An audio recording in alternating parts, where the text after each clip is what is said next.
saving became a love language for me. Like that's the kind of the flip of the program. Like, okay, save me. But honestly, like struggle, you save me. Oh, I feel loved. It's a deep rooted victim attention, love to be valued, to be loved, to be worthy, to be the man that I think that I know I should be. And it's an easy trap to fall into. It's so easy to say, I am not that. And the more that we can strip away and learn to filter information, the more that our truth will come through. And for me, one of the most massive directional arrows to truth has been heartbreak.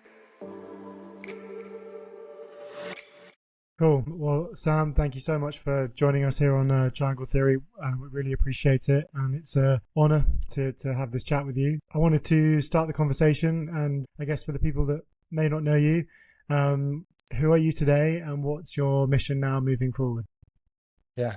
First of all, thanks for having me on. Thank you for the invitation. I'm super grateful to be here. And just, I love the concept and the medicine you guys are bringing to the world is super special. So awesome job by you guys. Who am I? It's a great question. It's funny that there's always like the Ramana Maharshi spiritual answer. I am that, and I am nothing. But what it really is I'm a man on a mission to change the way that men relate to women and therefore relate to the rest of their lives. And that came from a lot of falling on my face, stepping through some really hot fires. Like a lot of my experience has been kind of need-based as far as like, what do I need in this moment? And it's on the backside of that, it's given me a lot of really great real-time education. And so stepping into what I do now is that to hold space for men to really release shame, decrease their I'm not enough story so that they can fully show up as like the fully actualized, if we go to the hierarchy of needs, version of themselves. And when men can do that, it's amazing how smooth life can get. Absolutely. I mean, Conrad and I mean, when I watched your TED talk and sort of finding out more information, it was beautiful the way in which you sort of explain things and how you come across. And one thing that stuck out to me was you've spoken about sort of living in a prison built by your own edges. And I wondered if you could sort of take us back to what that looked like and what that felt like. Yeah. Having actually been in a jail cell for 8 days, it's like, there is no feeling in the world that can kind of relate to that as far as a feeling of being trapped. There was moments when I was literally taken over by energy that just wanted to, like, I would just shake the cell door, hoping that it would like jar loose. And it wasn't even a choice of mine. It was like, this feeling of like, 8x10 cell and another dude in there, and we're, taking a shit in the corner and there's nothing there blocking it. And a small window is like, holy shit. And then once I realized that that's actually, it was my experience at the time, the external world giving me immediate feedback onto my internal world, which was extremely limited. And, they talk about, like, especially at that time, I was deep in addiction. I was in jail for a DUI at the time. And, they talk about the ever shrinking runway. And so my runway was just, every moment that would go by that I kept making choices, and I kept behaving in the destructive ways of an addict. It was just, just the boundaries on my life were getting like razor thin, and there was nothing that I could do except, I just feel the edges creeping in. And so, I was a prison to my own inability to, what I know to be true now is like, see my own shame, feel my own pain, look at the things that keep me from, being the safe, fully expressed version of me, had forever just been closing in on me. And it created this prison that was addiction. It ended up being addiction. Early on in my life, not that I chose this, but I was really, really sick as a kid.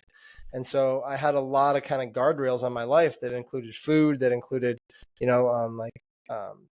birthday parties, like growing up in Vermont, where there's a lot of pollen in the air every spring. I pretty much, there's times when I couldn't go outside, because if I did, it would be, we might as well just go get in the car and go right to the hospital.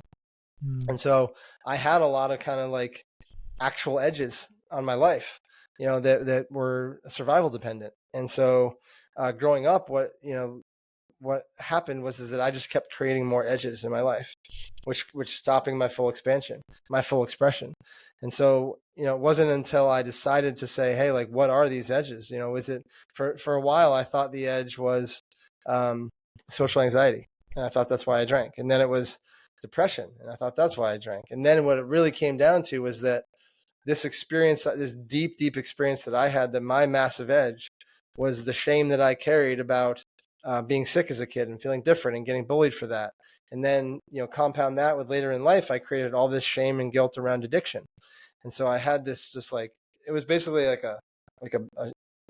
a cell, a jail cell of shame that was keeping me in a very, very small existence, very, very like playing small, as some people would say. It's almost like a way in which that's like not so much shifting the blame, but kind of putting everything else out there without sort of first looking in at what those edges are.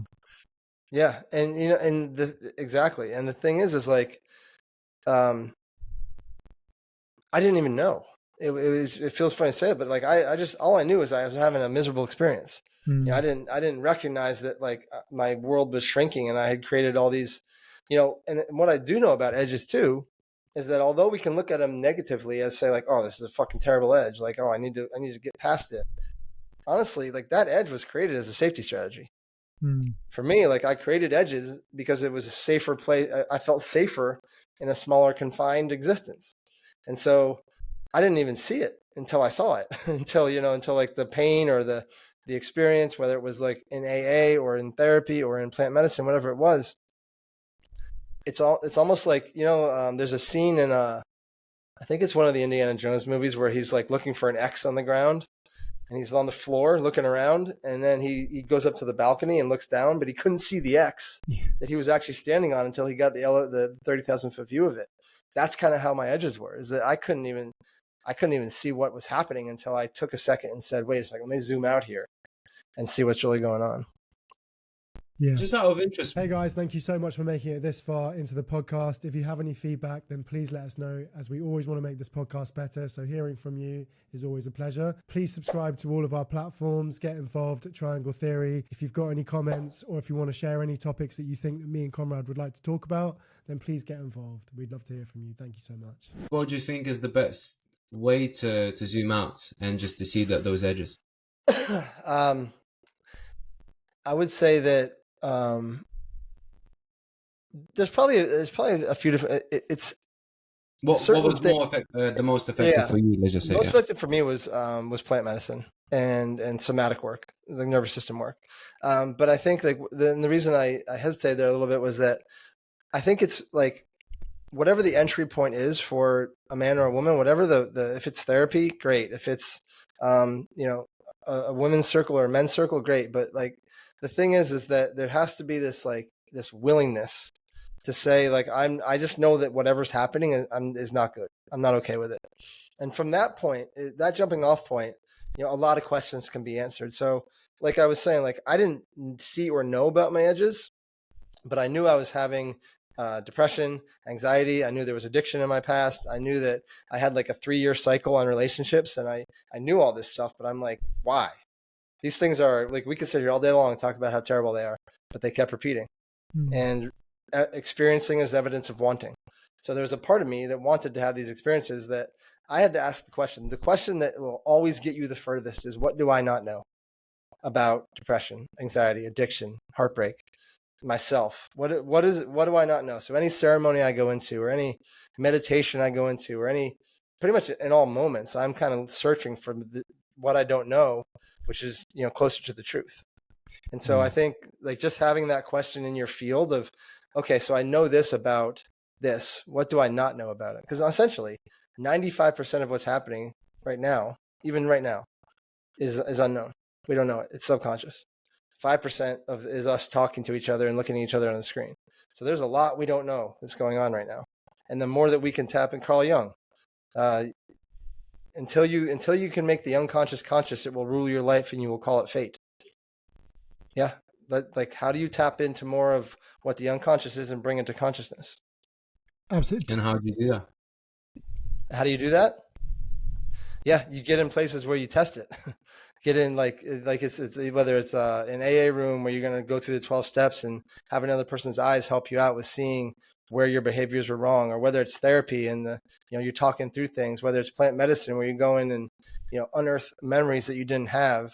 There's other workshops that are based strictly on nervous system stuff, where you're basically creating an unsafe, safe environment where you're put into a fight, flight, freeze, fawn, appease response, and then saying, oh, what's coming up here? Oh, I didn't I'm fighting. I don't know. I don't think I'm fighting, but my animal body is saying I'm fighting.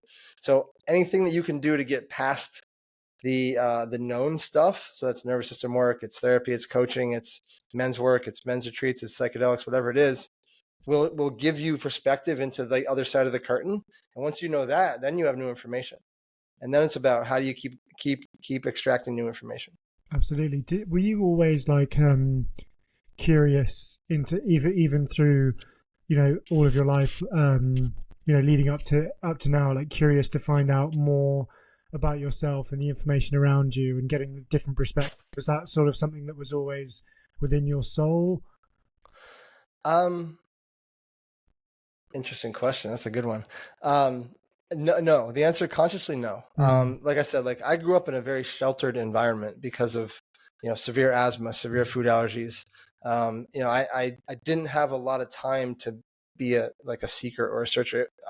I was literally breath to breath sometimes. Wow. And if I eat a peanut and my throat's closing up, I wasn't really tapped in enough to know what's the greater thing here, what's going on. But and then growing up, I would say that beyond that, so I had this survival mode is a very, very deeply ingrained program in me because of the growing up in that all the time.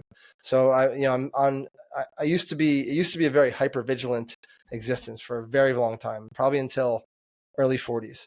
And then it became, okay, how do I get out of this hyper vigilance survival mode into more of a loving awareness, responsive to life mode? And so, as far as the curiosity goes, I was always attracted to history, not the immediate history, the real, the deep history stuff, and back in when I was growing up, they didn't call it conspiracy theories, but that kind of stuff. And then, when it was time, I was never really the, religion type thing. I was more I was attracted more to the spirituality side of it, which to me feels a little more expansive. And so, once I kind of became in my late 20s and started to notice things, I can look back and say that, oh yeah, I was a seeker. I was seeking truth, but at the time it didn't feel like that. Yeah, it's interesting you say, because I can imagine that sort of growing up and having those restrictions, I didn't know if that was sort of if that had any effect to coming into your later 20s to then be actually I want to try and experience everything because I was sheltered. Yeah. That got that. Yes to that. It kind of got very shadowy. Yeah. Where there was a kind of I'm making up for lost time.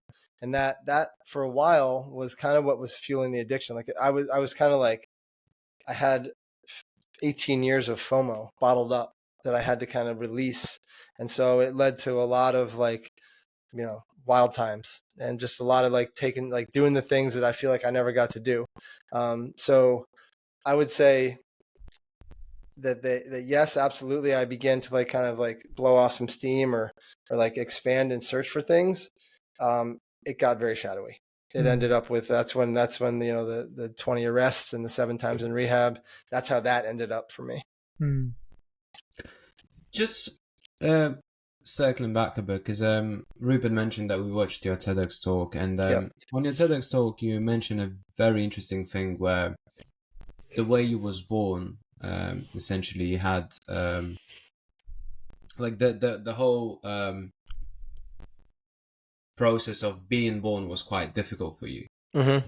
Not for you, but just in the process itself was difficult. Yeah. And do you know there is a book called Birth Without Trial? Mm-hmm.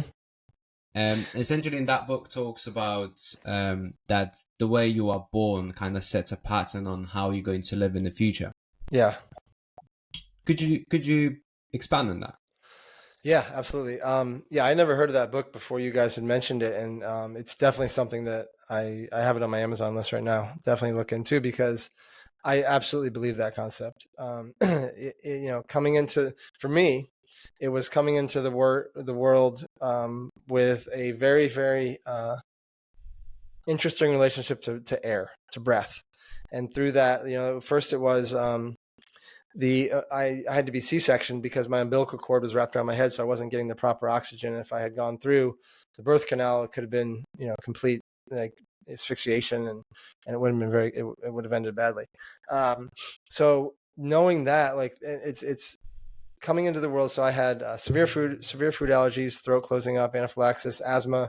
I had esophageal spasms, which is choking on my food a lot. And so all these things are directly tied to breath. And so, it wasn't until I got into like breath work and being a breathwork facilitator that I was like, this is interesting, because for the longest time, going back to the prison of my edges, or the prison of edges, is like, I just all I would ever think would be like, God, I would just love some breathing space. Just love a little bit of breathing room, whether that's financially or in a relationship or in business. Everything felt so overwhelming. And so, within that was a lot of fight. And it wasn't like, I'm not saying like an outwardly belligerent person, but internally just fighting for air, fighting for space, fighting for some sort of life giving thing that was, honestly, it's readily available. Like there's no shortage of air. And so, but for me, I had the program that there actually is a shortage of air. And so going through life like that, it created a lot of scarcity in my life. Coming in as like air scarcity created like that. Scarcity knows scarcity. It doesn't know the context of the scarcity or the content of the scarcity. It just knows the context of scarcity. And so I experienced a lot of that in all different forms for a long period of my life. And it all ties back to that struggle for air from the second I came out of the womb. Fascinating. It's amazing.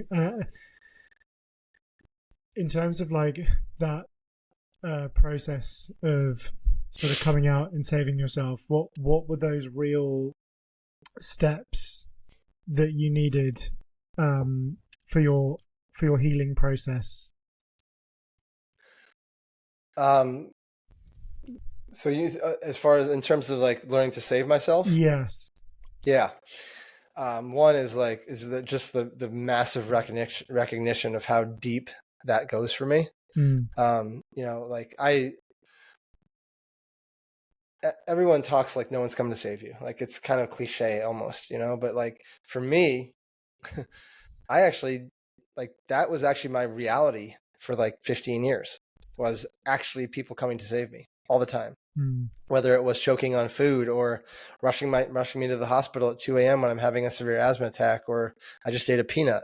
Like there was a literal, like, I didn't have the ability. I couldn't get in the car. I couldn't recognize what was happening. Like I needed people to save me. And so for me, the initial healing came with like, okay, how deep does this go? And the whole thing shifted when I was 38 and I stopped drinking. Was, I got into Alcoholics Anonymous and hearing all these stories about alcoholic homes and verbal, physical, emotional, sexual abuse, and all these people that are telling the same story. And I'm sitting there like, I didn't have any of that. But yet here I am, an alcoholic, looking to external things to save me. Where do I get to, what do I not know, or what do I get to unearth about my childhood that will give me some more freedom and some more information here so that I can move forward? And it was that I didn't recognize how deeply the saving went. Saving became a love language for me. Like that's the kind of the flip of the program. Like, okay, save me, but honestly, like, struggle, you save me. Oh, I feel loved. It's a deep rooted victim, attention, love thing that I learned what I learned was that, like, it was, if I struggle, people save me, therefore I feel loved. And so I brought that program with me through everything, business, through relationships. Relationship. As soon as the girl says, I love you, great, you're going to save me. And I didn't even know it. But I knew that, but once looking back, I got the dynamic is that now I expected her to save me. If I'm ever struggling or if I'm ever, so I create, and then in every relationship I had, I create reasons to be saved, because that means love. That means attention. That means there's a need here, a human need. And so, the real work came again with a lot of nervous system stuff, a lot of recognizing all the ways that I created these roots or these neural pathways to be saved. And all the ways that again, safety strategy, all the ways that these less conscious versions of me had created reasons to be saved, and recognizing that, making the distinction in my own mind and my own body that love and saving aren't the same thing. And so once that happened, and then it begins the repatterning of it and the unwinding of it and the unraveling, which is not an overnight thing, but you had to unwind through relationships and recognizing, oh, there it is again. And so this pattern recognition became so important, because I had to just backtrack and reverse engineer a lot of my life and recognize that a lot of my life, this happened in I don't maybe 3 years ago, but the real final straw was that I recognized that all the things in my life had been built structurally around saving a sick little kid. And so my business, saving and protecting a very sick little kid, scared little kid. And so that meant my business structure, that meant my relationship structures, that meant my friends groups, and meant how I showed up in with my brothers. All of it was designed as this structure to save and protect this little kid that never felt safe or protected. And so just the recognizing that and allowing it to burn down, and being okay, kind of not starting over, but rebuilding. It was really powerful moment to recognize all this structure. I can imagine that it was really hard, because essentially your dependency for that little kid was it was life or death for you in those situations, because so your reference to love and dependency and love for the relationships you had was goes back to, oh shit, I've got to depend on people because otherwise I'm going to die. Basically. So in terms of how you sort of manage your allergies and your asthma, and sort of, is that something that you still deal with today, but you have your own processes? No, not. I have not had anything. Actually, it's the asthma has been gone for probably 15 years. Wow. That first came with some nutritional changes, mostly cutting out gluten and dairy.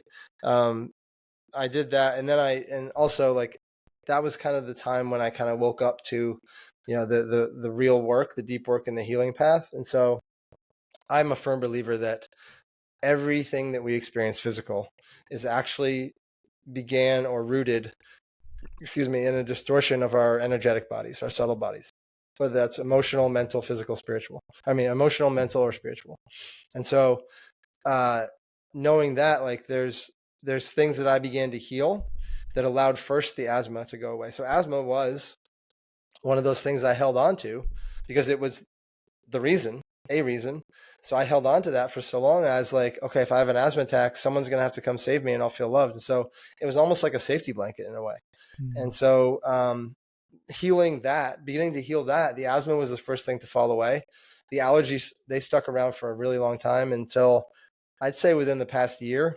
I didn't really do any directed work towards the allergies, but I did really deep healing on the shame, on belonging, on self-worth, these kind of things. And if you study German New Medicine at all or any of that kind of stuff, it talks about the separation conflicts are a big thing, like an allergy or an asthma or diabetes, for example, will be they'll form at a point of severe disconnection, separation in someone's life. If you go back and heal that moment of separation, the conflict resolves itself and the symptom resolves itself.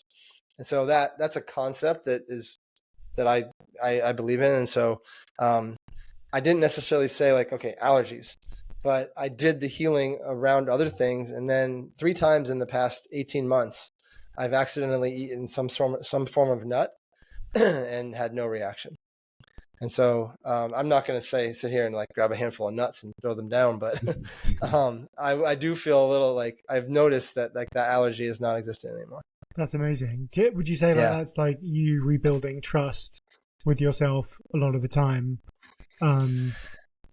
Yeah, because like I said, like it's holding on to something that I think I need. Yeah. To be to as like a fallback. You know, there was a point when like this is how deep this runs for me. In like the deepest parts of my addiction, I'd go on like a 4, 5, 6 day bender and not call my parents, not call my girlfriend, not call anybody, and just be in my little lane, like destructive and all that. And on the back end of it, I would go to Taco Bell and I would get a bean burrito. So beans are one of the things that fall into the legume category of allergies. And so I would eat a bean burrito because I knew that it would give me enough of a reaction that the hospital would have to admit me for a few days, but not enough to kill me. And so I would use this, like I held on to this allergy as like, okay, this is kind of my way out. Like instead of getting in trouble or getting yelled at for going off the grid for 6 days, I can flip that into sympathy. Oh my gosh, are you okay? You had an allergic reaction. And so that's like the level at which these things became these kind of crutches for me.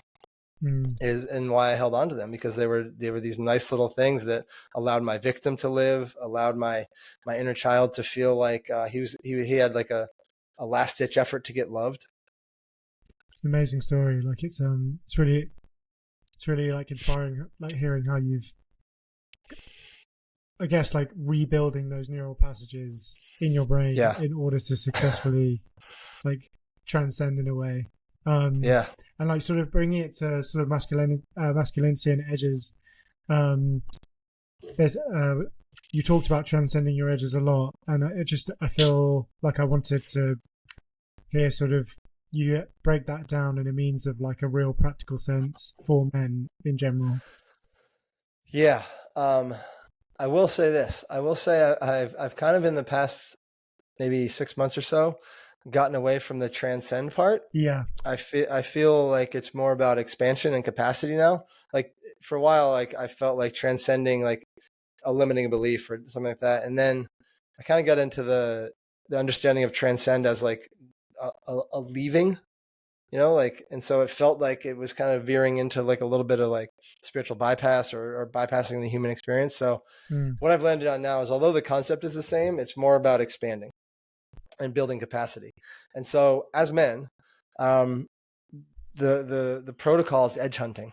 Bill Plotkin talks about this in Soulcraft, and it's like going into the inner wilderness and just hunting your edges. Because we all know it. You could go home tonight, or you could get off this call and go in front of a mirror and ask yourself, what are my edges? And there's going to be no blurriness at all.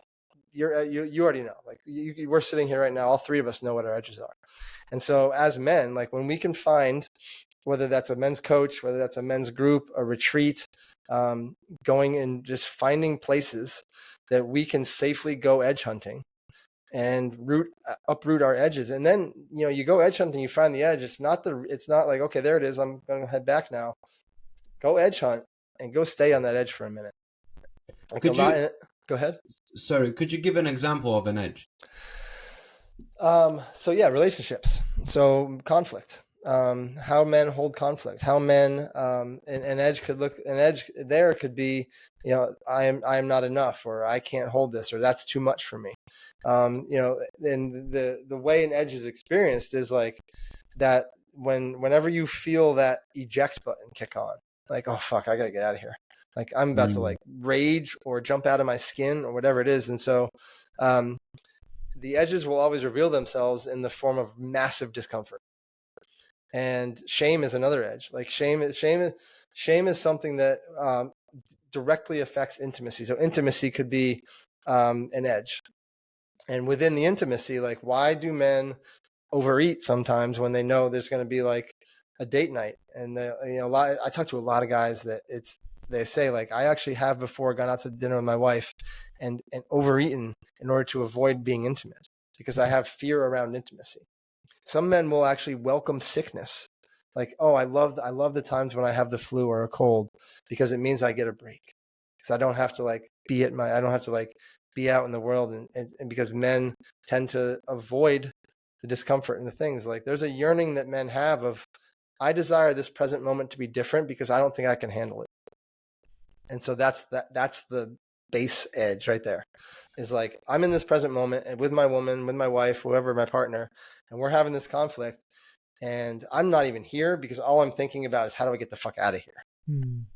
And that's probably the most common edge that I see men come up against is, men will go into, that's why men go to fix it, or they go to defense in a conflict, is because it's to their body. And again, this is the nervous system. Like the man could hear and we could talk. Yeah, okay, this is the way through it. Like I get it. And then the nervous system kicks on, the safety mechanisms kick on, and the man essentially gets his brain hijacked and goes into defense, goes into trying to fix, goes into attack, all these things that clearly do not appease the conflict at all. And so that's a big edge that I see is the relationship edge that men bump up against, whether that's conversational, intimate, just chilling. Like it's hard for a lot of men. Yeah. Do you find like, I'm also guilty of it in a way, like, I suppose a lot of men try and fix the problem instead of preempting it, right?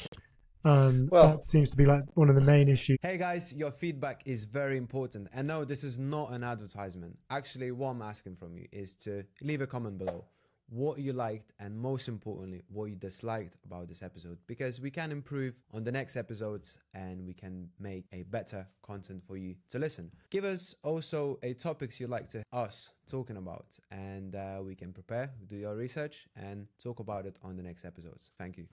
And goes into defense, goes into trying to fix, goes into attack, all these things that clearly do not appease the conflict at all. And so that's a big edge that I see is the relationship edge that men bump up against, whether that's conversational, intimate, just chilling. Like it's hard for a lot of men. Yeah. Do you find like, I'm also guilty of it in a way, like, I suppose a lot of men try and fix the problem instead of preempting it, right? That seems to be like one of the main issues I find. Yeah, I would say that, yes, the fixing, I mean, this is where a lot of conflict roots from, because like essentially this is a big difference between men and women. Like this is our programmed response to things, is like we fix, we're logic, we're solution, we're reason. Feminine is the flow, the energy, the experience of it all. And so we kind of butt up against each other in those two places because it goes against our kind of nature in a way. Now, that being said, like it's not a death sentence, but men will go to that fix it thing because that's the natural thing, especially if a man hasn't done the work to increase. I do a lot of work. Most of my work is what I call staying power. How do men learn to, like, fixing is not staying power. You know, if you have staying power, you don't have that desire to go in and fix. You can actually be in that moment with her and allow her to express, even if it's about you. Express what's coming up, babe. What's going on in your heart? What's going on in your head? Like, what are you experiencing right now? Is there anything else? They keep asking questions. Is there anything else you want to share there? Does that feel complete? Is there anything else? Keep inviting more of her experience. That's the true staying power. And that's the true, like, holding space for the woman. Now, you mentioned too that preempts. Good luck with that. There is no preempting. Like what you can do is create a culture, create space in the relationship that needs are being met and there's attunement, right? And so as far as like you'll never know. Like full transparency, my wife and I last 2 mornings woke up, had our tea together, and it ended in conflict both times. But I mean, we're good now, we're fine now. But like the thing is like there's very little that we can do to preempt kind of when something's going to come through. Our job, if there's anything to do leading up, is be ready. Be open to what is being presented to us, and then in that moment, not try to make it anything different than what it is. So the difference is the fixing. Now, preempting is a lot of times these things come up because there's some unmet need that's been living in the field for, let's call it 3 months. And so it could be a little unmet need, just a little one. But like over time, little, we know it grows, right? And so then there's this moment when a little thing pops up, and the thing that pops up is very rarely the thing that matters. It's what's been led up to this. And so the more that we can be attuned and create space for things not to go unsaid is the preempting of it, if you want to call it that. Yeah. Do you think a lot of that's trying to get, again, for the male to sort of like create a safe space, but then also to be comfortable with open communication, such as like boundary setting and things like that, like in order to sort of clearly communicate what it is that they need and want from both sides. Because I find obviously women are a lot better than that than most men. Yep.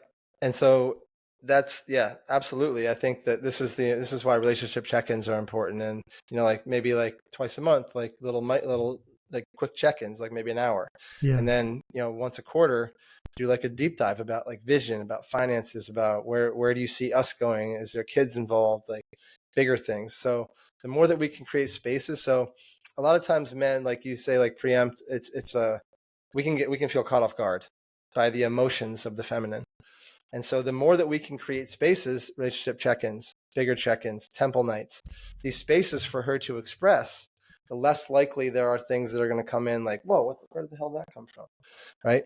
And so I think you just touched on it, like how can we create space to keep the things that are important, needs, values, standards, household stuff on the surface so that nothing kind of catches us off guard. My partner and I, we have we call it monthly meeting, where we sit down once a month and we have three questions for each other. So the first one is, how has your partner made you feel in the past month? Is there anything left unsaid, and is there anything that your partner made you feel negative about me, or something in between those lines? And it's actually very interesting because after those conversations, we bond a lot closer and we connect a lot more.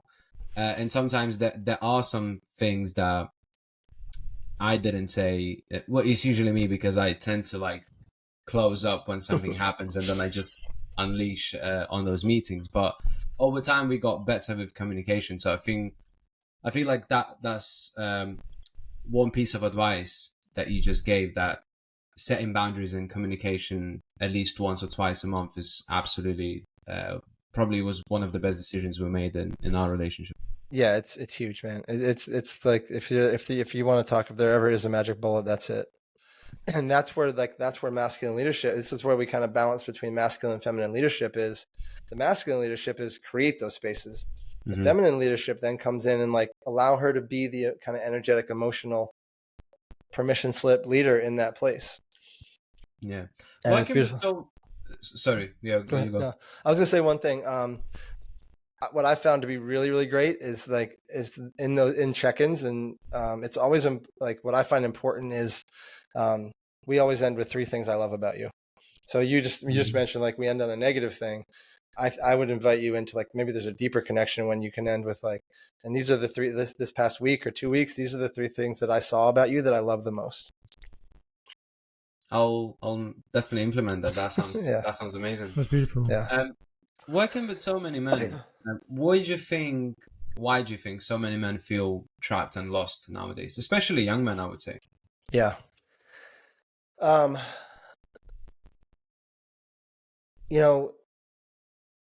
We could put it on social media or the Instagram or the way that the world is so connected and everything's so available now. I think there's an element of overwhelm that kicks on a lot, and which leads to like, the anxiety rates are, I don't even know the number, but it's ridiculous. It's like 150% what it was 10 years ago. And I think this comes from, there's pendulum swings. And so like Kybalion. My generation, what's that? The Kybalion. Yeah. And so I know my generation, I'm 50, and you guys are probably 30s. Yeah. 30. Late 20s. 30s, yeah. So my generation, a little bit your generation, but my generation was the first generation that wasn't raised by a wartime culture, in a sense. You know, like we were on the back end of Vietnam, but like, you know, my dad was raised World War II, kind of, his dad was World War II. So there was like this, it was a different world. And then, you know, you bring in social media and the internet. And so I was like, basically half my life was no social media, no cell phones, no internet. And then I have this other half of my life where, holy shit, like there's a lot of information. And so the pendulum swing is away from this kind of wartime mentality into like maybe a little bit less motivated, less kind of rigid. And so I think there's a swing happening back to center on it. But I think that nowadays, men feel this, like, I think there's so much being achieved in the world and it's visible for the first time, that there's this like underlying construct that men need to achieve at that level, like financially, like an Elon Musk level, or, you know, if it's like a sports, like a Tom Brady level, or whatever it is. Like there's these standards that are being created, which, okay, standards, but at the same time, I think that there's a conversation, and men have it. It's like, oh my gosh, that's what I have to get to be valued, to be loved, to be worthy, to be the man that I think that I know I should be. And it's an easy trap to fall into. It's so easy to say, I am not that. I am not Tom Brady. I am not, you know, Grant Cardone, or like whoever the hell, like whoever you want, you name a name. And so it's like a lot of men these days are just raised with like this different intensity that as humans, it's tough for the nervous system to get around, is like this level of intensity that exists in the world of like, I mean, you know, one of the best things I ever did was not pick up my cell phone for the first hour and a half I'm awake. Like that's like, if everybody like had like some sort of rule like that, like just don't pick it up, you know, it makes the day a whole lot better, because there's so much chasing that's happening right now, chasing dopamine, chasing dollars, chasing women, chasing achievement, and there's a lot less, I think, and again, we're coming back to center on this, but there's a lot less being okay with who you are, what is, and where you're at. Yeah. And sorry, I was going to say, it's like that mixed with feeling inadequate, and then there's like an infinite amount of resource, and then the feedback is, if you want to get to that level, because you're not there, it's because you're not working as hard or hustling as hard or grinding as hard. So then there's this like immediate response is like, well, the reason I feel inadequate is because I'm not capable of achieving, and it sort of has this like toxic like loop. Yeah. And it's really hard to get out of. Yeah, 100%. You nailed it. How does a man go about finding himself then?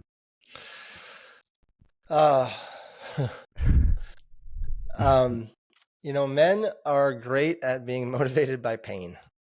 A lot of men will not change unless there's pain involved, which, okay, you know, it worked for me.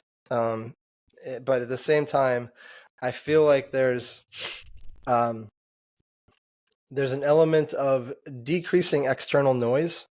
Even it's not to like go be monk mode and live in the forest or in Tibet in a monastery, but it is like, how often can we sit in ritual? Can we sit in ceremony? Can we sit with our brothers? And decrease the external noise so that we can hear what's going on. You know, a morning practice, morning ritual, going away, going on weekend with your brothers, going in the mountains, maybe eating some mushrooms, hanging out, doing some actually very sober work. Where do we get to like pick these moments? Because the world is going to be the world, and we have to, if we avoid the human side of this, if we avoid actually participating in the world, we're also doing ourselves a disservice. And so how can we find spaces, whether that's a quiet 30 minutes in the morning or 5 days in, you know, Breckenridge, Colorado with my buddies, or, you know, the coast of England, wherever, so that when I come back to the world, when I come back to my world, my wife, my business, all that, I feel more spacious. I feel more capable of being in it without it overtaking me. Because going unchecked, the ego and the world will overtake any man. Doesn't matter who the hell you are. Doesn't matter how much work you've done. If you continue to go unchecked, it will take you over. So would you say just do the human stuff, like connecting with A lot of human friends? stuff. Yeah. A lot of just, and again, like it's create intentional spaces that, go into the forest. It's like, it's really knowing that the world is going to be the world, and the potential for it to be really overwhelming and anxiety inducing is there. Create intentional spaces often enough, but not all the time, but often enough that you feel that you can be in your world and hold it all. Because that's really the key. The thing that leads to, if we want to get to like 0 to 100 here, is like the thing that goes from like a fulfilled, fully actualized man to a man on the verge of suicide is overwhelm. It's this moment, this world, like I'm being asked, too much is being asked of me. I can't hold this. And so as men, this is why my mission is masculine capacity, is like, how do men, because there's a lot that's asked of men, and more and more and more all the time. That's what we're talking about. That's not going anywhere. But what is the variable that we can work on is our capacity to be in it, our capacity to be with it. And so again, like going and retreating, going into immersions, whatever you want to call it, finding the intentional space to actually allow the inward stuff to come up and clear, and then go back to your world as a much cleaner, more present vessel.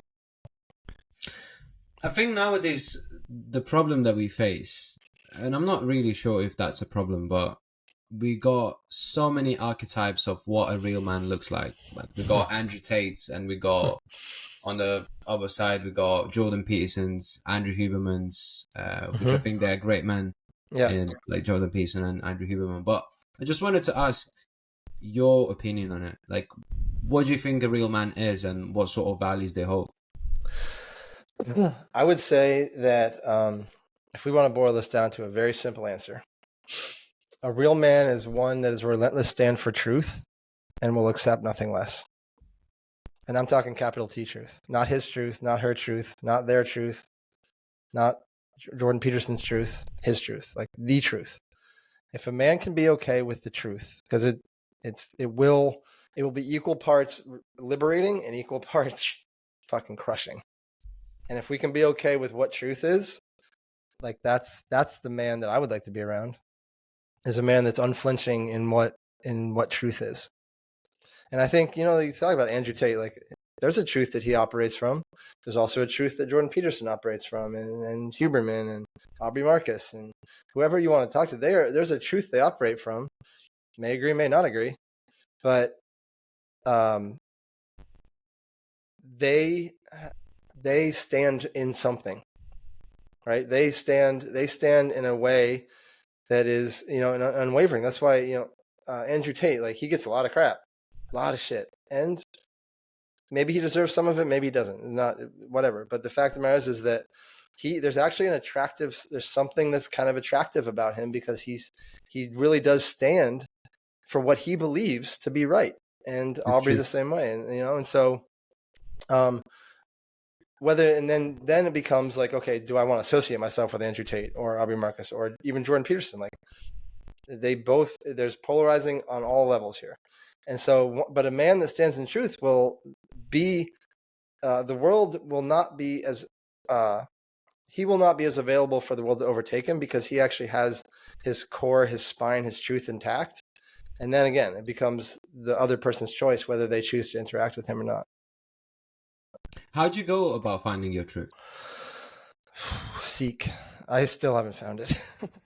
Like I'd say I'm like 97% in my truth. It's ever evolving, but it comes from a lot of, for me, like I was way out of truth for 20 years, addiction, shadowy behavior, all the things. And so, the truth is a remembering. And so again, the more that we can strip away and learn to filter information, the more that our truth will come through. And for me, one of the most massive directional arrows to truth has been heartbreak.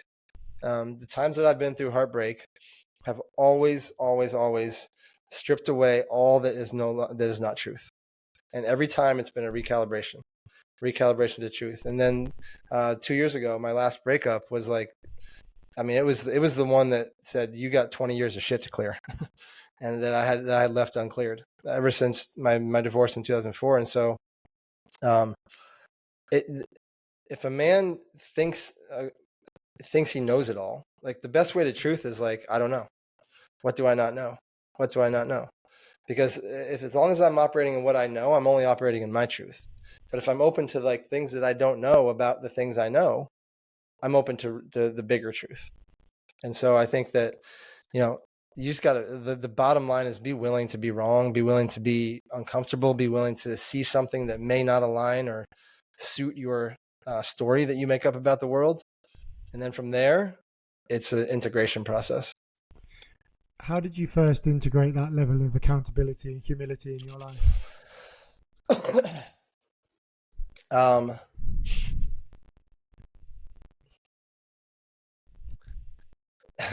At first, I would say that I would look for external accountability on it, and that's great. I mean, to have targets and to have things you're searching for is great. I think that over time, the accountability has all come back to me, and just recognizing, like, after so many times of, I was a big weed smoker for a long time, and I quit weeds. I tried to smoke weed because it was fun for a while. And then it became paranoia, anxiety. But I was like, no, it was fun. I'm gonna try it again. Nope, paranoia. Try it again. Like I would do these things that, definition of insanity, but I would expect a different result. And finally it gets to the point where, like, that's not getting the result that I want. And so then we have now I have this program that says, okay, I can play this tape forward. So I could smoke weed, and you know what? Maybe I will have a good time. But if recent history suggests anything, it's probably going to be not a great time. And so I'm going to say, and I'm also going to say that tomorrow morning when I wake up, I'm going to feel pretty good that I didn't take that hit. And so I think when we can, like, begin to anchor into self-love and anchor into what we know is best for us, the discipline, I've moved on from discipline into devotion. I feel like discipline was great for a really long time, and discipline feels a little bit hard. Like kind of white knuckle in a way, whereas like a devotional, like devotion to truth, devotion to myself, devotion to something, feels like it's more of like, okay, here, doing the thing. And that level of accountability, when I choose to frame it as devotion to truth, to being the man that my wife needs me to be, being the man that my business asks me to be, that's when all that accountability it kind of just drops in. Do you find like integrating that level of, because I was the same as you, like I didn't particularly have any like religious doctrine that I followed growing up as a kid, and I was expanding my mind on spirituality, but would you say sort of integrating that spiritual growth and element really helped you ground yourself and evolve your masculinity? Yeah, absolutely. So, like with we all know discipline is freedom, devotion is freedom. And so, like, accountability, there's actually massive freedom in it, because, when you can hold yourself accountable, you actually free yourself up, because it's kind of like Steve Jobs, I guess, I think it was, he would always wear black turtlenecks because he didn't want that decision fatigue. Mm-hmm. So like with accountability, like self-accountability, and this discipline that you're talking about here, it actually takes a lot off the table that you have to make decisions about, because and that frees you up for greater receiving, creativity, innovation, all of that. And so getting onto the spiritual path for me has been one of surrender and one of opening. And, as you were talking, it was, it's a very yogic thing for me, as like, a yoga class, like you got to be okay with maybe one leg being a little tighter than the other one day, and so, for me, like, I love the idea of the balance, like everything's the same. It's got to be equal. Right. But like, no, like, and so for me, the spirituality has been deep trust in that, the redirections, the roadblocks are actually redirections, or the detours, and like surrendering to the path is always headed in the right direction, has been the most spiritual thing that I've landed on, and being open to it's this the 4 stages of consciousness: to me, for me, through me, as me. So to me, victim consciousness. For me is accountability. Like I know that everything that's happening is happening for me. As me is, or through me is the messenger. As me is we are one with Creator. We are one with Source. And so that kind of like that evolution of that spiritual path for me has been probably one of the greatest growth edges I've ever experienced. That's beautiful. Does that answer your question? Yeah, absolutely. That was amazing. Yeah. Thanks. Just moving to feminine energy being sort of the life force of this world, and your first reaction being sort of more of a disagreement to that. Could you elaborate a little bit more on that? What do you mean by a disagreement to life force? So sort of like, so the feminine energy being sort of a life force of this world, and your reaction to sort of embracing that feminine energy. I just wanted to sort of get your sort of take on that in a bit more detail. Yeah. So yeah, Mother Nature. Yeah. Feminine life force. It's, and again, this, I love the idea, as far as masculine and feminine goes, of Mother Nature and Father Time.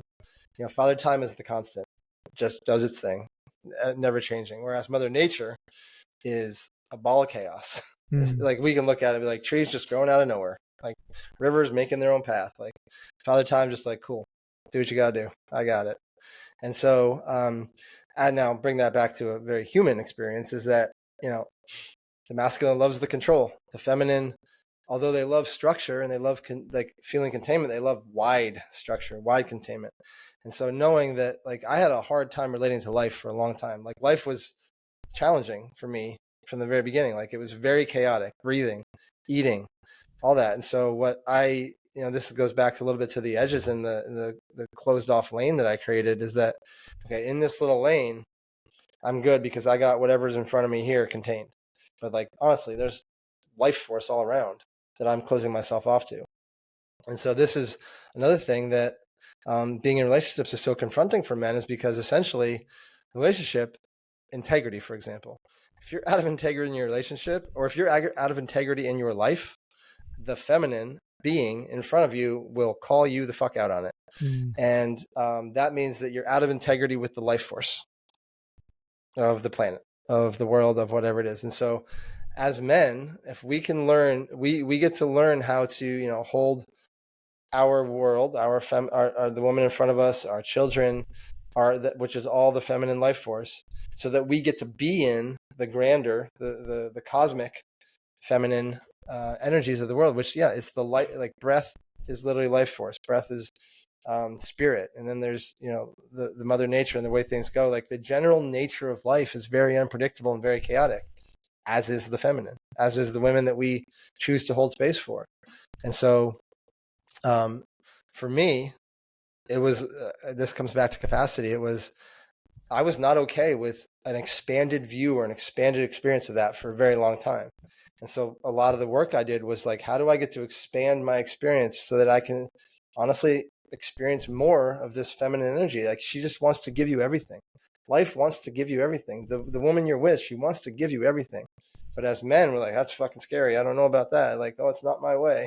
We get into this structure stuff. And so the more that we can, so there's a concept I use a lot. I got you. Like, I got you energy. A lot of men like and to tell a woman, I got you, they want to hear it. We want to say it. But what I see is that a lot of men, this is like, this will expand out into life too, is like, I got life. And then they're, okay, maybe you do. But is it I got it no matter what, or is it I got it as long as it's my way? And so when we can learn to, like, I got me no matter what life throws at me, and then I got my woman no matter what storm she brings to my doorstep that day, doesn't matter. Like it's my way. It does not matter. As long as I have the big arms, the big mountain energy that can contain it all, I'm going to be a happier man, and she's going to be a more expressed, sensual, open woman. And that goes for the actual feminine beings and the way that we experience life, which is the feminine life force. Yeah, it's really beautifully put. And One thing that always really stuck out to me is something my brother mentioned, which was like, it's better to be a warrior in a garden than a gardener in a war. And I think it kind of really showed this sort of strength in both strength and softness, like the warrior and sort of being a poet. And I just wanted to sort of get your take on, especially someone that's sort of leading others, how do you balance that sort of strength and softness, and working with those two really cohesively? Yeah. So you're talking warrior poet? Yeah.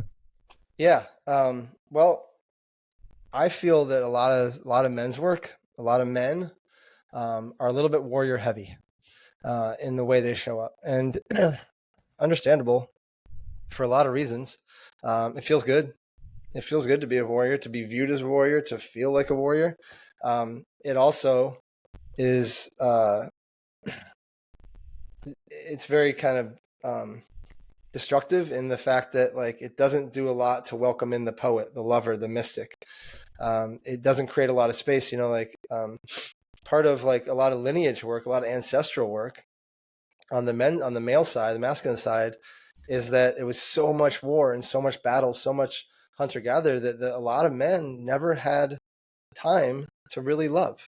Like you can look at indigenous cultures and they created spaces for it, but as we got into more industrialized civilization and stuff, like it was either there was like, I have to be at war, I have to go to work, and I got to be buttoned up and closed off. And so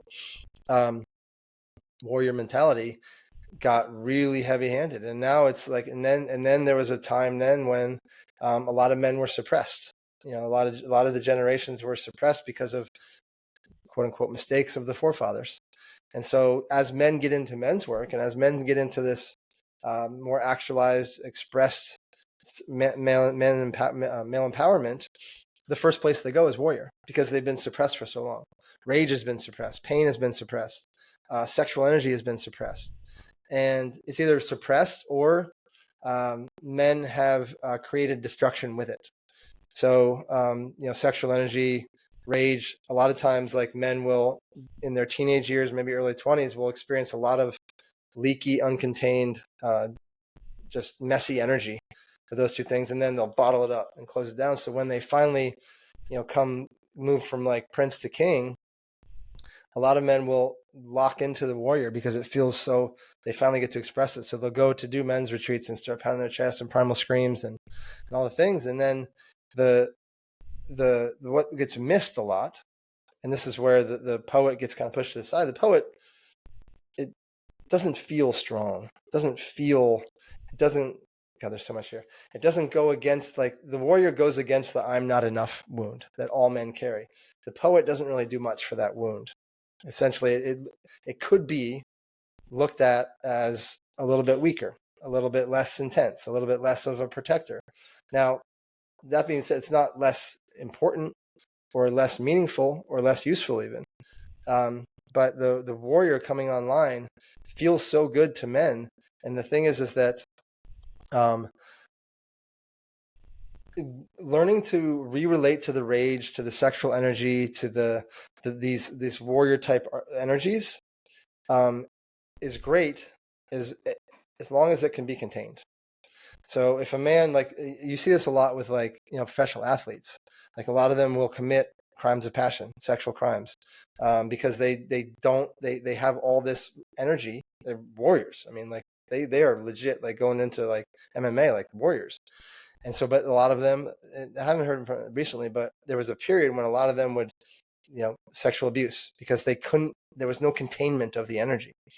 And now, so short story long, a lot of heavy warrior energy these days. Now the poet comes in when we can learn, goes back to the warrior in the garden. When we can learn that to have, like I always say, part of being a conscious man is being a warrior that's not at war.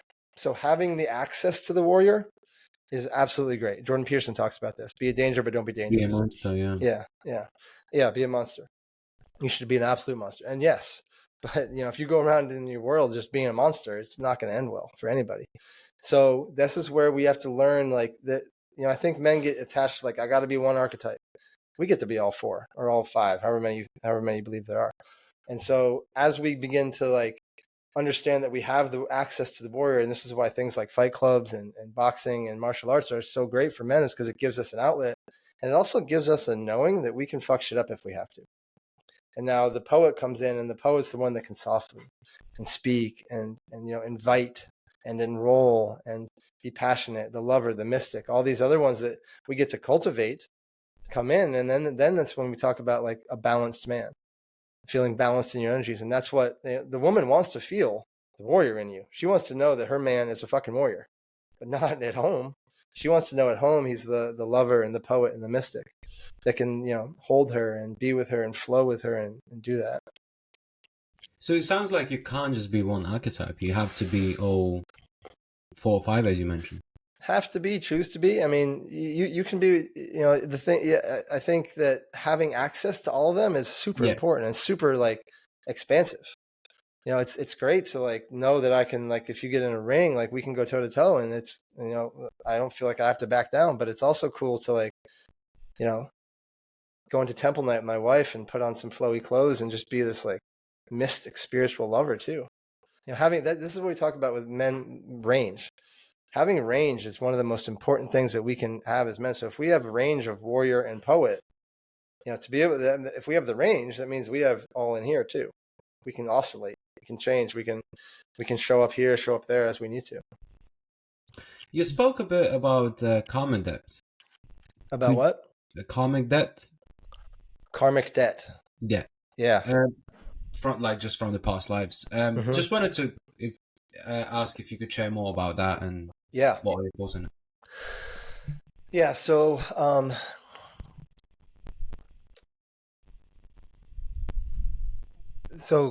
karmic debt. I'm just making a distinction in my head, but like ancestral debt and karmic debt.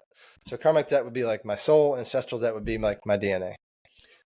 Karmic debt, like knowing that, like when we look at things like a 3-year-old getting leukemia, or like these are all horrible things, but Palestine and the kids there, and like just these kids that come into these environments that are awful, or they're inflict, like me, like I came in and like just couldn't breathe right off the bat. Like I didn't do anything in my life. Like I didn't smoke cigarettes for 15 years to create lung problems.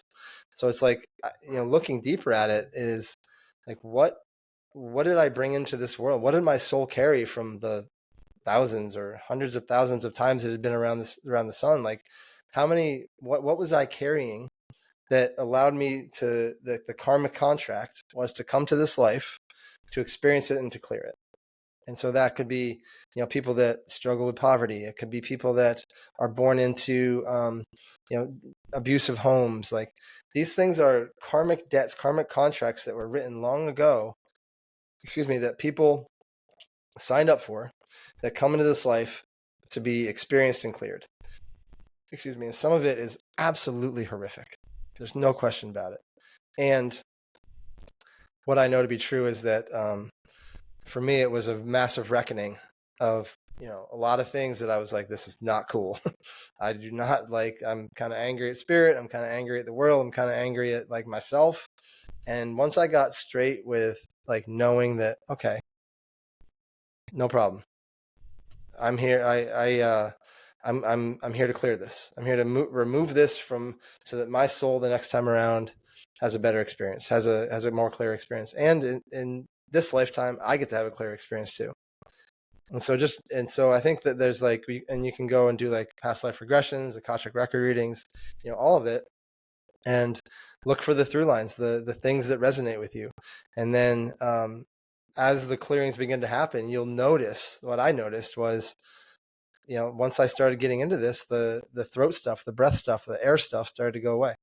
And what I had tapped into some Native American stuff and some things that just, in plant medicine or past life regression stuff that came through, was like, oh, that makes so much sense.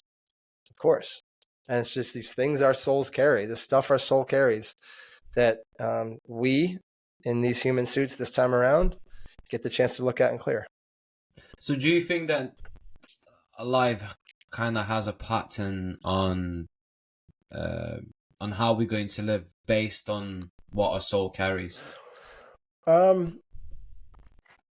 I feel that there's a little bit of like kind of carryover, but then once the experience begins to unfold, like for example, like my soul could have chosen to die with asthma when I'm 95. But no, instead, like in this form, in this iteration of it, I chose to actually clear that out of my soul's karma, right? And so I wouldn't. There's not like if we want to get into like predestination, like I don't know, I don't know about that, but I know that like we do still have a free will in this human suit this time, and we get to choose. Like I was just not okay walking up the stairs and having an asthma attack. I was not okay with the addiction at a certain point, and so there's kind of a macro and a micro of like the macro of the soul is like working through these things and they may come back around. But like in the human form, we get to make the choices of, does this continue or not? And like the more awareness we have, some people, this conversation, they could be like, whatever, I'm turning this podcast off.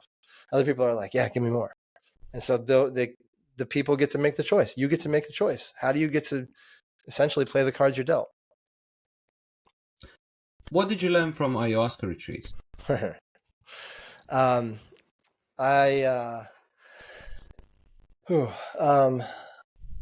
Two big things. The first time I went, the big things were I finally, for the first time ever, felt okay. And what I mean by that is that hypervigilance had ruled my life for a very long time, and with hypervigilance comes a lot of anxiety and a lot of rushiness, kind of like chaotic stuff, and like I would feel like just a swarm of bees in my head and just energy just zipping around my body. And there was a moment, I don't remember when it was, but one of the nights where I just was like, it was like I don't know how long it was, but it was the most peace I'd ever felt. Like everything, all the thoughts that were ever going on in my head, which was a lot, just like woof, just landed, and it was just silence. And I was like, oh my gosh, it's okay. I'm okay. That was big. The other thing that it showed me was, it brought shame to the forefront for me. I definitely had experienced shame and guilt and some stuff around the addiction and knowing that I felt really broken as a kid and all that. But it showed me the depth of the shame. And so, all the ways that it manifested in my life, all the ways that I kept recycling shame in my life. And so the symptom or the manifestation of it looked different, but it's just this shame cycle that kept repeating, whether it was addiction, heartbreak, getting fired from a job, scarcity, financial scarcity. Like my shame will be like, look over there, let's go do that. And so I finally, like, this shame all came in, and it wasn't like I was like deep in a shame experience. That happened a few years later, but this was the one that brought like, holy crap, this shame is fucking deep. And so I asked ayahuasca one, and I said, show me how deep this shame is. And so I remember it was, I don't even know what time it was, but it was the middle of the night, deep in the Amazon jungle, no lights on. And all of a sudden, the whole Maloka just lit up like it is right in my house right now. It's 2:30 in the afternoon and the sun's out. Like it was that bright in the Maloka. And what had happened was I had gone to this moment in 2009 when 2009, what I could say was probably like the middle of or like the peak, kind of getting towards the end of the addiction. And I had fallen off a balcony 35 feet. I was at a bar, I was hammered drunk. And I remember walking out of the bar, and the next morning I woke up in the hospital in the trauma unit. And I don't know how I got there. I don't remember falling off the balcony. I remember kind of walking towards the balcony, but anyways, fell off a balcony 35 feet. Clueless as to what happened. But in that moment, ayahuasca showed me that was a suicide attempt. Like I was so deeply just ashamed, and I was using alcohol to chase the shame away. And so by chasing the shame away with alcohol, I was just piling more shame on and more shame on, because, arrests and, cheating on my girlfriends and like very shameful behaviors. And so it showed me like, wow, like you actually jumped off that balcony because in that moment you said, you know what, I can't take this shame anymore. So it showed me like, this goes back to like, okay, I knew I had fallen off the balcony. I knew there was like real guilt, shame around my addiction, but I didn't know that. and once I knew that, like I tell people that story and they're like, oh my God, that must've been awful. And honestly, I was like, oh, like relief in my body of like, wow, okay. Now I know, now a lot of things make sense to me. How I was showing up in relationships, like as I would pretty much put every single person, the guy in the line at Starbucks above me. Oh, that guy's better than me. This girl, this woman, she's out of my league. There was nobody I was below everybody because of the shame. And this, it showed up in little bits here, little bits there. Some people was like, oh my God, like that guy, holy crap, like pedestal. And it's just all shame fueled. And so that was one of the deepest things that ayahuasca showed me. Now, in that ceremony in 2021, she kind of unearthed all that, like showed me the depth of it and showed me how it's like run my life for so long. Over the next 2 years, I worked through a lot of it. And then in 2022, so I had cancer in my mouth in 2009 and 2011, oral cancer, same spot. And then 2018, I got cleared. They're like, unless something massive happens in that spot, you're good. You don't have to come back to the doctor anymore. 2022, that spot basically opened up and started bleeding for like a week straight.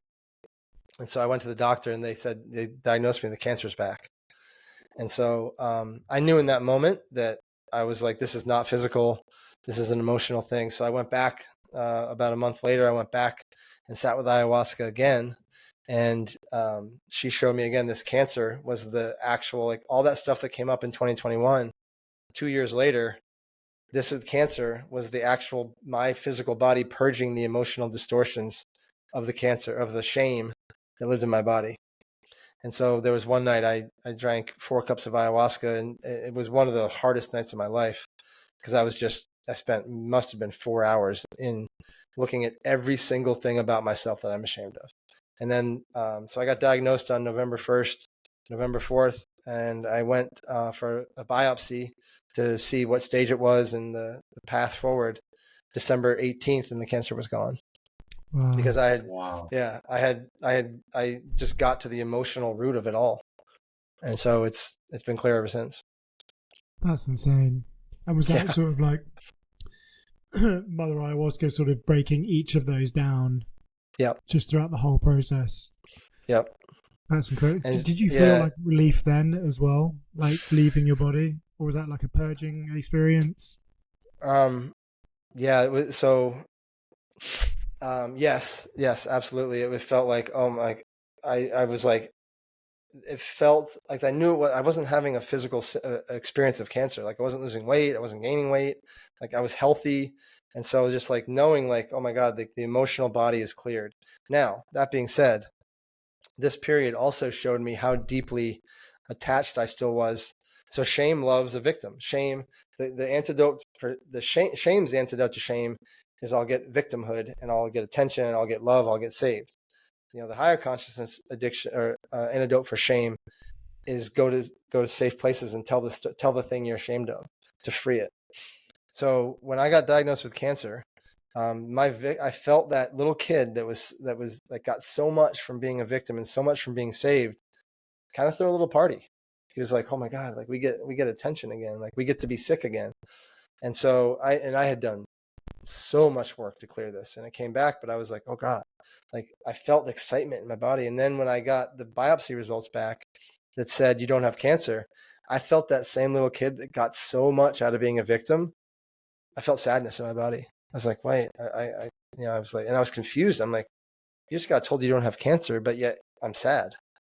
And so not only was it the purging of shame, but it was the finally putting to bed of this deep rooted victim that I had living inside of me. Thank you so much for sharing. That was it's really incredible. It's like your body having a completely different response to something that it was used to, like you're saying as a kid. And I think it's amazing how much that carries through all the way through. Do you still use like ayahuasca even to this day? Like to amazing. Yeah, I mean, I'm ayahuasca is probably like a once a year, maybe once every couple of years thing now. I mean, I've sat probably 18 times with her, and it was one thing that when I first got so I also serve bufo, which is 5-MeO DMT, and so I've sat with that one quite a bit, and mushrooms. Like I use these medicines Still to this day, like my wife and I will have ceremonies, just ceremony nights ourselves, and just connect deeper and, allow things to come up. We'll get in groups and therapeutically do this and ceremonially. Ayahuasca is something that, it's one, have you both sat? No, I really want to. I'm really interested in doing it at some point. Yeah. I'm going to Peru in September, so that's on my bucket list to do. Oh, amazing. I don't know anywhere to go, so I'll have to do my research. Yeah, look, I can give you, on the backside of this, I'll give you a couple places. So what you'll recognize when you sit with her is that she's always in you once you sit. And meaning like it's always kind of an ongoing conversation. So, she made me wait 3 years. She made me do 3 years or 6 years of really sober, deep human work before she's like, okay, come on. Like you can now sit. And I wanted to sit for years, and just either financially, time-wise, geographically, it just never appeared. And then it was like, it all opened up, and it was just the easiest thing ever. Went down to Peru for 3 weeks. What I know now is that when like, I'm always kind of on the lookout for opportunities. And I know that when it's when ayahuasca is ready to have me back, the path will become very clear and very easy to get to. There's like, I have a desire. My wife and I, we're about to start having kids, and so we want to go sit with ayahuasca before. That's kind of like a catalyst to our journey to parenthood.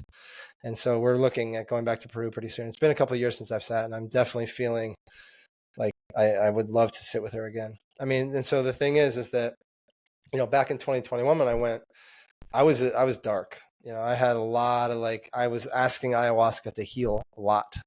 Like, I was asking her about my shame and like my addiction and some physical stuff that I was experiencing. And, then the cancer thing, like, I've been like, ayahuasca kind of, I feel like there's a line that exists. And, a lot of the work in places like psychedelics is a lot of like bringing me up to a head above water baseline place. And now all the work I do with psychedelics is like, okay, who else do I get to be? It's more of an amplification, a deeper level of consciousness. Like, it's more like an exploration of what is available, as opposed to like heal me or like, going there for like that, like bring me up kind of energy. It's really interesting you say that, because it's like my relationship with ayahuasca is like, I've always really wanted to do it, but I've never had the opportunity to do it. So a lot of the research and stuff that I've read is like, you'll be invited when it's sort of that time. It's really exactly. That was exactly the thing I wanted to mention. And because it's almost like, because you don't just want to go for the sake of like, going. It's like looking for those opportunities and looking for those. Yeah. Was there anything specific that came to you in that moment when it was just really easy? Well, so the thing, when it first came on my radar, I was like, I just, everything about it, I'm like, yes, love. Oh my God, that sounds amazing. I love it. Definitely want to do that. And it just kind of lived there in the field for 3 or 4 years. And then as it got closer, the message that came to me was, you need to go alone, and you need to go to Peru, to the Amazon jungle, for the first time at least, to do it. And I'm so glad that I did, because that's the birth, that's where it grows. That's where it's from. That's where the thousands of years of Shipibo culture and lineage has sat with the medicines and served the medicines. And so, that beyond like go to the jungle and go alone, I had moved to Mexico, to Tulum, and didn't really even know why I was going to Tulum. It was kind of just kind of on a whim. I was like, I'm just going to go. And so I went in January and stayed for 8 months. And so when I was there, just all the kind of things, like I talked to the people at the place I went, Arcana, which is down there in the jungle, and they have a 3 week, like a deep transformation thing. And I'm like, okay, I'm a kind of a full send guy. And I was like, sure, let's go. 3 weeks, ayahuasca 12 times. Like, I'm here for it. And so, it was kind of like, once I kind of like got physically closer, went down to Mexico, and being in Mexico for me was, an 8-month ceremony myself. Like, it was the first time I had kind of ever like just detached from everything I had ever known. And I moved around the States a lot, but had never really spent like alone time. And when I was there in Mexico, it just opened up that avenue for me. And then so she called me to Peru. She said, and like everything, like it was all just, it all became super easy. Everything that was hard became easy. Like getting there, the planes, the flights, the spot, the retreat center, like all of it just was like here. And then when I was there, towards the end, I got the information hit, the download that your time in Mexico is done. Time to go back to the States now. And so looking back, like ayahuasca had brought me to Mexico to get me ready to be alone, to go to Peru to sit with her. And then once I sat with her in Peru, she was like, okay, go back. And I had been separate from my family. My mom, I hadn't talked to in a couple of years because of a few things. And it was like, go back, reconnect with your life, your family, start to kind of clean up some stuff from the past. Like it was very much a completion energy that, ayahuasca was the kind of the end of that, like the final boss of that journey. That's amazing. In terms of like the retreats and coaching work that you're doing now, what kind of transformations are you seeing? Remembering. I feel like there's a lot of men sell themselves out and self-abandon in relationship, and we've kind of been taught that it kind of got lost in translation, that chivalry is like doing everything for the woman, and kind of, and yes, protect, provide, like be there and hold her and be the solid, grounded, centered energy in her life. But I feel like a lot of men had kind of allowed in emasculation, allowed in a lot of darkness and destructiveness, which led to them, maybe being in addiction, drinking heavily, cheating, being in the wrong relationship. And so what I find is that when I work with these men, what happens is that pretty quickly, they recognize that they were a lot closer than they thought they were to an actual divine masculine king energy center, that it had just been clouded by another person's view. And so a lot of these men in relationships for anywhere from like 5 to 10 years, like there's some damage that's created. Like it's just, relationships tend to do that. And so what happens is that man picks up a lot of shame and guilt because the woman felt unsafe or distrusting or hurt by the man's behavior. And he takes on the identity of like, oh, I am that man. I am the man that hurts women. I am the man that is not enough. I am the man that can't show up. I am the man that collapses or hesitates. And so a lot of times when there can be a recalibration, whether that's within the relationship or maybe even divorce or separation, what I see is that these men immediately stand up taller.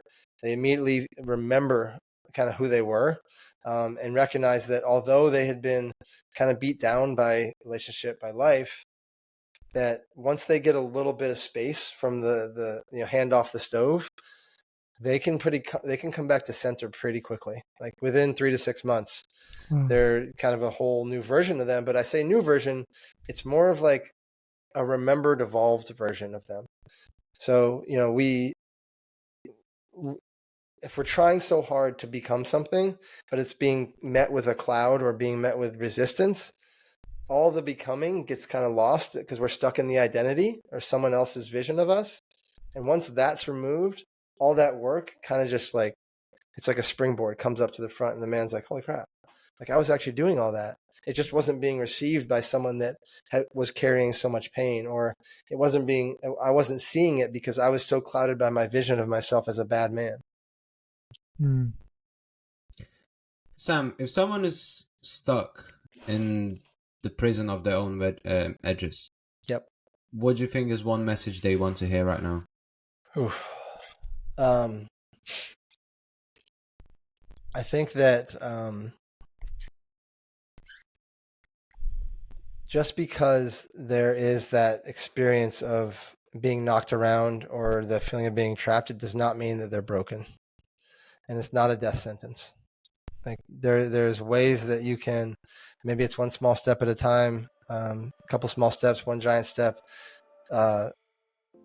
If the work is done, the edges will expand, and all of like the feelings that they're experiencing will become a thing of the past.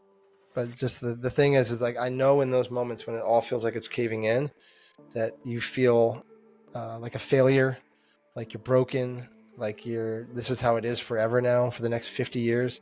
None of that's true.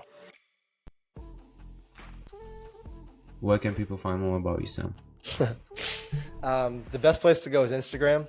At Sam Gibbs Morris is the Instagram, and from there they can find everything else. Sam, thank you so much. You're an absolute inspiration and a beautiful human being, and it's been an absolute pleasure getting to know you and talking more with you today. So again, I can't thank you enough. Yeah, Conrad, Thank you so much. Rupert, thank you both so much. Such an amazing conversation. Really, you guys are phenomenal interviewers. Those are amazing questions. Thank you so much for having me on. I really appreciate it, brother. Thank you so much. Mm-hmm. Yeah. Thank you. Awesome stuff. Yeah, wicked, man. I really appreciate it. Honestly, like, yeah, straight from the get-go. Like,